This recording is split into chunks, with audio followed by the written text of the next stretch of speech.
24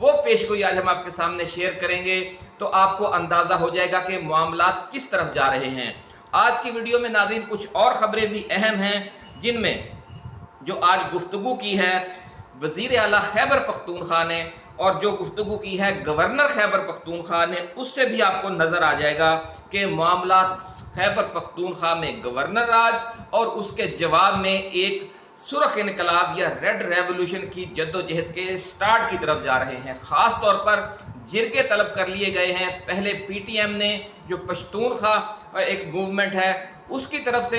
جرگہ طلب کیا جا چکا ہے، شاید 10 یا 11 اکتوبر کو ہے۔ اس کے ساتھ ساتھ آج خیبر پختونخوا کے وزیر اعلیٰ علی امین گنڈا پور نے بھی کہہ دیا ہے کہ جناب پورے صوبے کے ہر ضلع میں جرگے کیے جائیں اور پوری قوم اکٹھی ہو جائے تاکہ اب ایک آخری جنگ لڑی جا سکے۔ اس کے ساتھ ساتھ ناظرین جو کل راول پنڈی میں ہوا اس نے بھی ہماری وہ پیش گوئی سچ ثابت کر دی، وہ جو ہمارا تجزیہ تھا وہ بھی سچ ثابت کر دیا کہ جب مین اسٹریم قیادت گرفتار ہو جائے گی، جیلوں میں چلی جائے گی، روپوش ہو جائے گی، زیر زمین چلی جائے گی، تو جو قیادت ہے وہ یوتھ کے اور اسٹوڈنٹس کے ہاتھوں میں آ جائے گی۔ اور کل اس کا پہلا مظاہرہ آپ کو راول پنڈی میں نظر آ گیا تھا کہ جو یوتھ اور اسٹوڈنٹس ہیں ان کا وزیر اعلیٰ خیبر پختونخوا سے اس بات پر جھگڑا ہو گیا کہ ہم واپس نہیں جائیں گے، یہ روز روز کا ڈرامہ بند کیا جائے کہ جناب ہم باہر نکلیں اور پھر شام کو واپس چلے جائیں، ہم باہر نکلیں ہم پھر شام کو واپس چلے جائیں۔ اب دھرنا دینا پڑے گا۔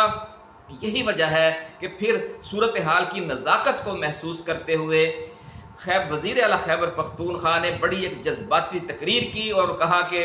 لڑو گے، نوجوانوں نے کہا لڑیں گے، انہوں نے کہا کہ مرو گے، نوجوانوں نے کہا کہ مریں گے، اس کے بعد انہوں نے کہا کہ مارو گے، نوجوانوں نے کہا کہ ماریں گے۔ ناظرین اب بات جب یہاں تک آ جائے تو پھر آپ سمجھ لیں کہ صورتحال کس طرف جا رہی ہے۔ لیکن اگلے ہی دن یعنی آج پھر انہیں ایک قدم اور آگے بڑھنا پڑا اور انہوں نے کہا کہ ہم گولی کے مقابلے میں گولی چلائیں گے، لاٹھی کے مقابلے میں ایک کے مقابلے میں کئی لاٹھیاں برسائیں گے۔ اس کے علاوہ انہوں نے جرگوں کی بات کر دی۔ اس سے پہلے پشتونخوا والے جو پی ٹی ایم والے ہیں انہوں نے پشتون تحفظ موومنٹ والے وہ پہلے ہی جرگے طلب کر چکے ہیں۔ تو پورا جو خیبر پختونخوا ہے ہم پہلے بھی آپ کو بتا چکے ہیں کہ ایک آتش فشاں بنا ہوا ہے۔ لیکن اب یہ غلط فہمی دور کرنے کے لیے کپتان نے اب راول پنڈی میں جلسہ رکھا، انہوں نے لاہور میں جلسہ رکھا، اور اب 2 اکتوبر کو ملتان، فیصل آباد اور میاں والی میں انہوں نے احتجاجی موومنٹ شروع کر دی ہے، جسے ہم کہتے ہیں کہ یہ اسٹریٹ موومنٹ ہے۔ تو اس سے آپ کو جو ٹمپریچر ہے، جو پارا ہے پنجاب کے سینٹر میں یعنی وسط پنجاب میں کیا صورتحال ہے وہ بھی آپ کو چند دن بعد نظر آ جائے گا۔ تو اس سے جو اسٹیبلشمنٹ ہے اس کی آنکھیں بھی کھل جائیں گی، اور جو حکومت میں بیٹھی ہوئی شخصیات ہیں، کٹ پتلی حکومت ہے، اسے بھی سمجھ آ جائے گی کہ عوام کیا چاہتے ہیں، وہ کس طرف جا رہے ہیں۔ لوگ جو ہیں وہ انقلاب کے علاوہ اب کوئی دوسری چیز کا نام سننا پسند نہیں کرتے۔ انتخاب سے انہیں شدید نفرت ہو چکی ہے۔ اس کی وجہ یہ ہے کہ کسی نے بھی پورے کئی دنوں سے ہم مانیٹر کر رہے ہیں، کوریج کر رہے ہیں، کسی بھی مظاہرین میں سے کسی نے بھی نئے عام انتخابات کا نعرہ بھی نہیں لگایا، اور فارم 47 اور فارم 45 والی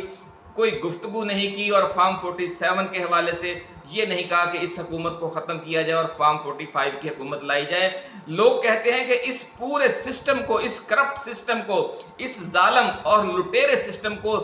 جڑ سے اکھاڑ پھینکا جائے۔ اس وقت عوامی سوچ یہ بنی ہوئی ہے، ہوش کے ناخن لینے چاہیے اعلیٰ عدلیہ کو، اسٹیبلشمنٹ کو، حکومت کو اور تمام سیاسی جماعتوں کو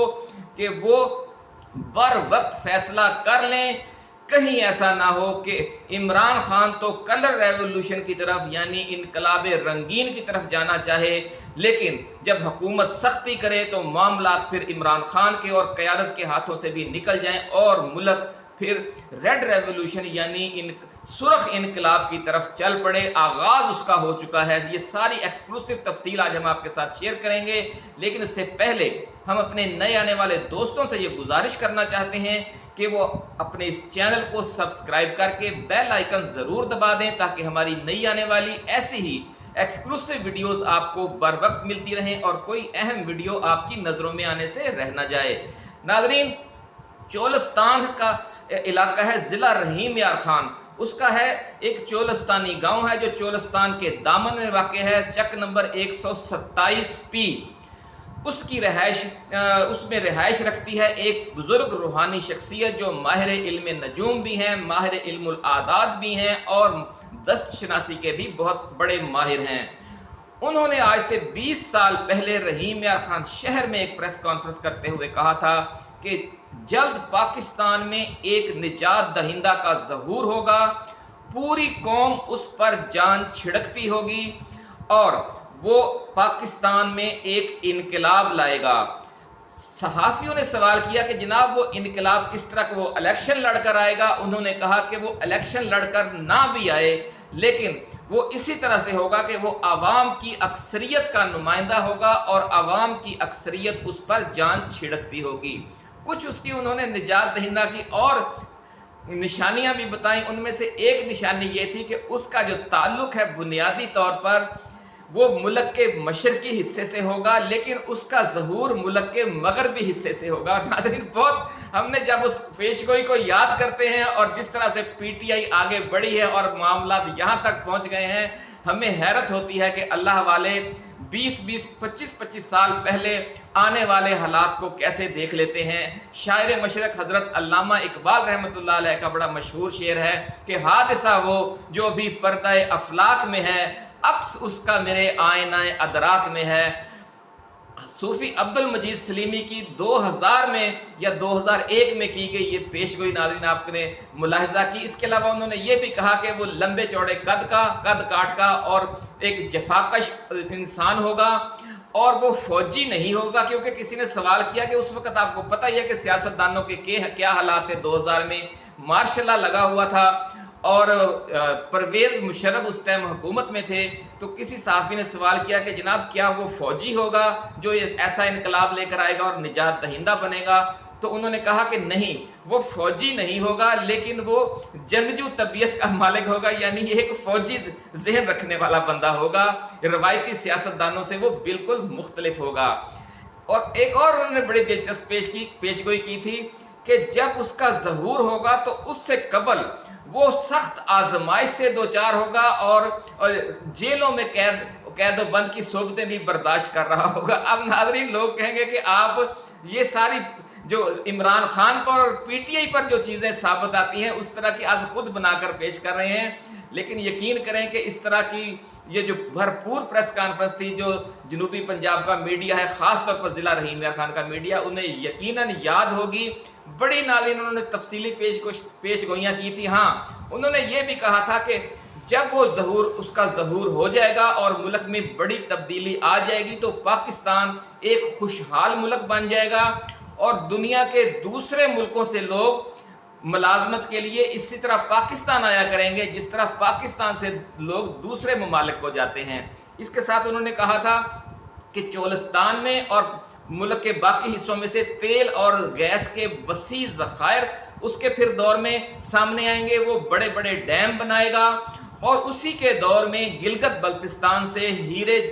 جواہرات اور سونے کی جو کانیں ہیں وہ دریافت ہوں گی اور پاکستان کو وہاں سے بھی بہت بڑے پیمانے پر خوشحالی نصیب ہوگی۔ تو ناظرین کیسی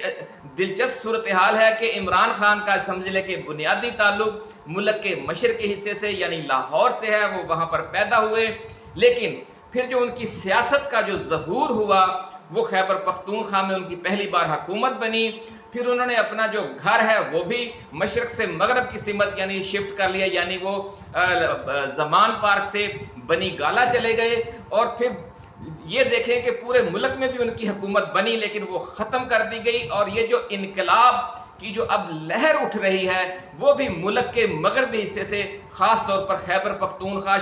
گلگت بلتستان اور بلوچستان کی جو پشتون بیلٹ ہے وہاں سے وہ اٹھ رہی ہے۔ تو ناظرین کس طریقے سے آپ دیکھیں کہ یہ پیشگوئی حیران کن انداز میں درست ہونے جا رہی ہے۔ ہماری دعا ہے کہ اللہ رب العزت اس انقلاب کو پرامن رکھے اور اس میں سرخ انقلاب والی صورتحال پیدا نہ ہو اور یہ کلر ریولوشن یعنی انقلاب رنگین کی حد تک ہی رہے اور تبدیلی آ جائے۔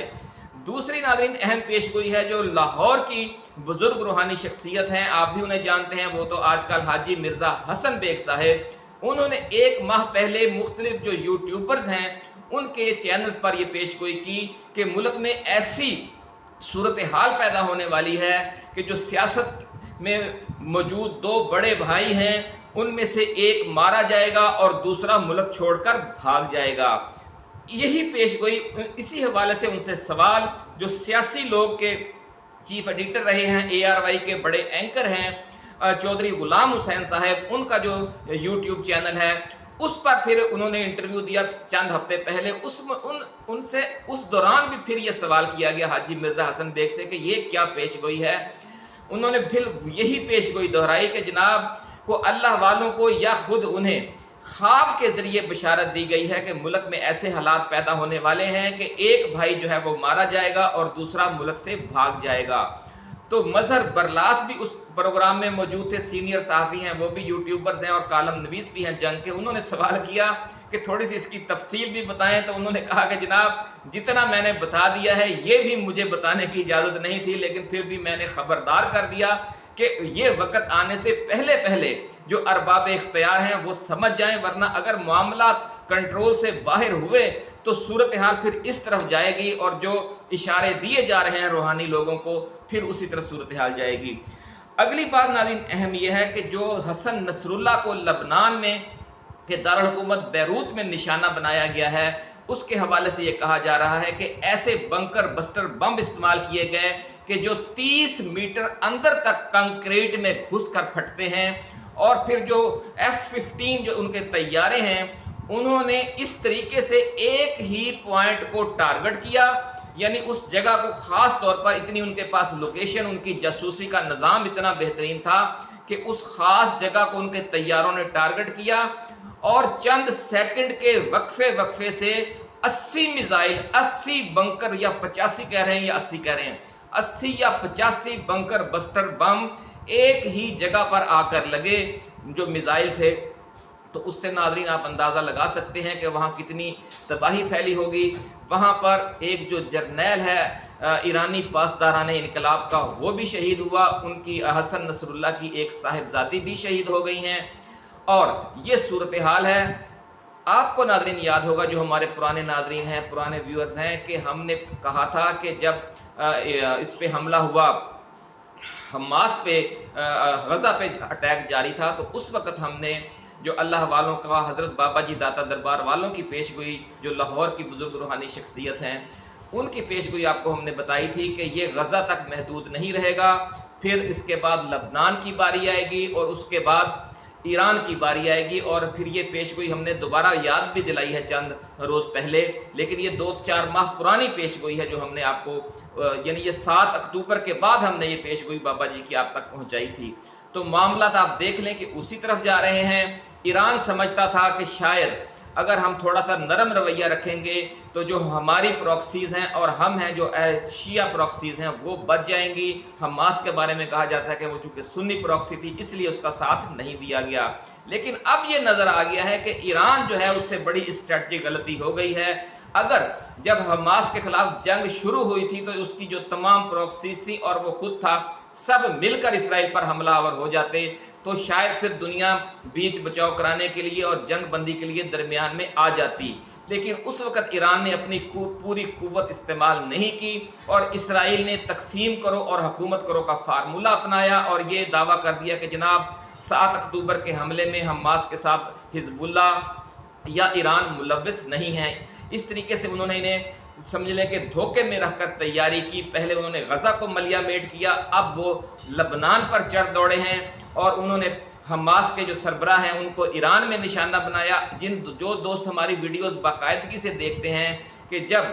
حماس کے سربراہ اسماعیل ہنیہ کا قتل ہوا تھا تہران میں، تو اس وقت ہم نے آپ سے کہا تھا کہ ایران کی جو پالیسی بظاہر یہ نظر آ رہی ہے کہ وہ ریٹالیٹ نہیں کرنا چاہتا تاکہ اسے بڑے اسرائیلی حملے کا جواب میں سامنا نہ کرنا پڑے، لیکن جو اسرائیل کی پالیسی ہے جو ہمیں نظر آ رہی ہے، ایک ہم 30-40 سال سے زیادہ ہماری سمجھ لیں کہ جو پریکٹیکل لائف نہیں ہے، جو کہ ہم نے انٹرنیشنل ریلیشنز کو، ڈیفنس اینڈ اسٹریٹجک اسٹڈیز کو اور ایک میڈیا کو سروس دی ہے، اور ریسرچ بیسڈ آرٹیکلز لکھے ہیں اور خبریں بنائی ہیں، اتنی سی یعنی تھوڑی سی جو ہماری بصیرت تھی، ہمیں یہ نظر آ رہا تھا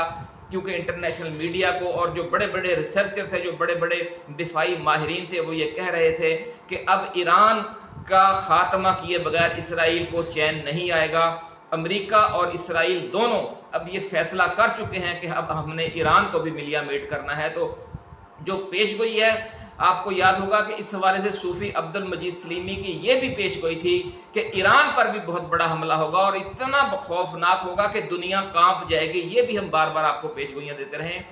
آج اسرائیلی وزیر اعظم بنجمن نیتن یاہو نے یہ وارننگ بھی دے دی ہے کہ اب ایران کی باری ہے، ہم نے غزہ کو نیوٹرلائز کر دیا ہے، ہم نے جنوبی لبنان کو نیوٹرلائز کر دیا ہے، اب یعنی سمجھ لیں کہ یوں کہیں کہ ہم نے ایران کے جو ناخن ہیں، جو پنجے ہیں، جو دانت ہیں، وہ نکال دیے ہیں، اب ہم ایران سے نمٹیں گے۔ تو اس صورتحال کی وجہ سے ہنگامی طور پر جو ایران کے رہبر اعلیٰ ہیں، جو سپریم لیڈر ہیں، اپنا حضرت آیت اللہ علی خامنائی، وہ انہیں ہنگامی طور پر ایک خفیہ محفوظ مقام تک پہنچا دیا گیا ہے، لیکن جو اسرائیل کی جو تنظیم ہے، جاسوسی انٹیلیجنس ایجنسی موساد، اس نے ایسی کارکردگی ظاہر کی ہے اس پوری جنگ میں کہ وہ دنیا کی نمبر 1 انٹیلیجنس ایجنسی بن گئی ہے۔ اپنے مخالفین کو اس نے پن پوائنٹ پر کر کر کے نشانہ بنا رہی ہے۔ اس کے پاس ایسی ایگزیکٹ خبر ہوتی ہے، ایسی ایگزیکٹ انفارمیشن ہوتی ہے۔ اس کا مطلب یہ ہے کہ وہ پوری جو ایران کی جسے کہتے تھے کہ ایکسس آف ریزسٹنس، جو مزاحمت کا محور پورا ایک نیٹ ورک تھا، وہ اس میں اندر تک گھسی ہوئی ہے جو موساد ہے، اور بالکل اس کے پاس خبر آ جاتی ہے کہ فلاں لیڈر، فلاں کمانڈر اس وقت کہاں موجود ہے، اور اسرائیلی فضائیہ پھر وہیں حملہ کرتی ہے اور اسے شہید کر دیا جاتا ہے۔ تو اس لیے بہت خوفناک صورتحال پیدا ہو چکی ہے ایران کے لیے، لیکن یہ اس کا اپنا کیا دھرا ہے۔ اس کے جب دانت نکالے جا رہے تھے، جب اس کے ناخنوں کو کاٹا جا رہا تھا، اس وقت وہ خاموش ہو کر بیٹھا رہا۔ حضرت امام حسین رضی اللہ تعالیٰ عنہ کا بڑا مشہور قول ہے ناظرین کہ آپ ظلم کے خلاف جتنی دیر سے اٹھیں گے، آپ کو اتنی بڑی اور اتنی بھاری قیمت چکانی پڑے گی، اتنی بڑی قربانی دینا پڑے گی۔ دیگر جو ناظرین آج کی خبریں ہیں ہمارے پاس آپ کے لیے، اس میں یہی ہے کہ جو پی ٹی آئی کی قیادت ہے، جس طرح کہ رات جھگڑا ہوا ہے وزیر اعلیٰ گنڈاپور اور کارکنوں کے درمیان اصولی موقف کی بنیاد پر کہ اب ہمیں واپس نہیں جانا، یہ ہمیں بھی جس طرح اسرائیل کے بارے میں ایران کو اندازہ لگانے کی غلطی ہوئی کہ اسرائیل کہاں تک جائے گا، اسی طرح پی ٹی آئی کی قیادت کو بھی اسٹیبلشمنٹ اور حکومت کے حوالے سے اندازہ لگانے کی غلطی ہو رہی ہے۔ یہ سمجھتے ہیں کہ اگر ہم بہت خوفناک احتجاج کریں گے تو شاید ہمیں ملیا میٹ کر دیا جائے گا۔ جناب والا، اگر آپ خوفناک احتجاج نہیں بھی کریں گے تو آپ کو ملیا میٹ کر دیا جائے گا۔ جو اسرائیل نے اس غزہ میں کیا ہے، جو لبنان میں اب کر رہا ہے اور ایران میں کرنے جا رہا ہے،